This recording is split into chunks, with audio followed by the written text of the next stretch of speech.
got to. But then I'm done, I promise. And I won't do the Galactus scene, I'm sorry, but you can buy the book. That's very poor marketing. Anyway, to finish up. So Adam Lawrence and I, my friend Adam here, had a friend in high school who found out that his mother was cheating on his father, and he got the idea that he should tell his dad about it because that would bring some sort of completion or something to the family. That plan did not quite work out. His dad kicked him out of the house. I was inspired by that, and that is so not the right word, to write the following scene. Jake tells his dad about the affair. It does not go well. I head out into the parking lot, and I take in the crisp night air.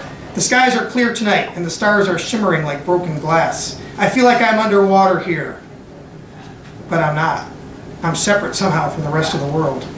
When I was younger, there was this Twilight Zone I saw where two kids had these parents that were always fighting. The only place they could go to get away was the pool in their backyard. They would dive in and they would stay underwater as long as they could, shielded from the anger and pain, if only for a moment. One time anyway, they dive in, right? And they encounter this portal or whatever that allows them to pass from this world to the next. They dive into their pool, but when they surface, they are in a creek next to a house where this old woman cares for lost and unhappy children like themselves.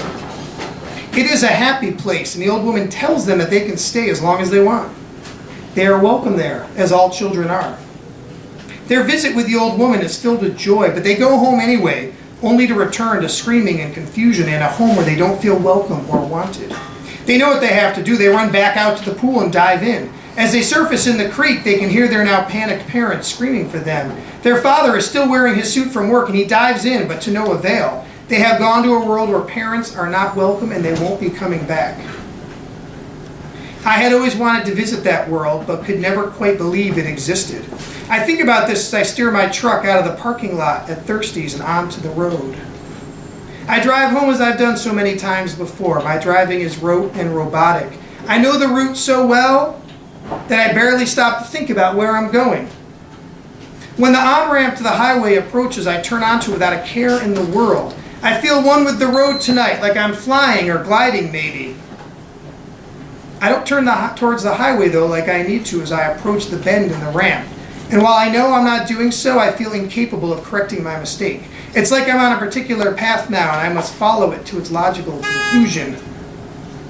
I still don't move as the street lamp suddenly looms in front of me. I don't even react as I drive right into it. There is a small crunch and the sound of glass breaking. When the lamp doesn't give, the truck begins to roll sideways down the embankment by the side of the highway, ultimately landing on the roof. Things get real dark here, though peaceful. I watch the wheels spin and then stop. I also watch myself hanging there upside down for a moment, motionless and beautiful. And then I stop watching. I'm no longer there, and it all fades to black.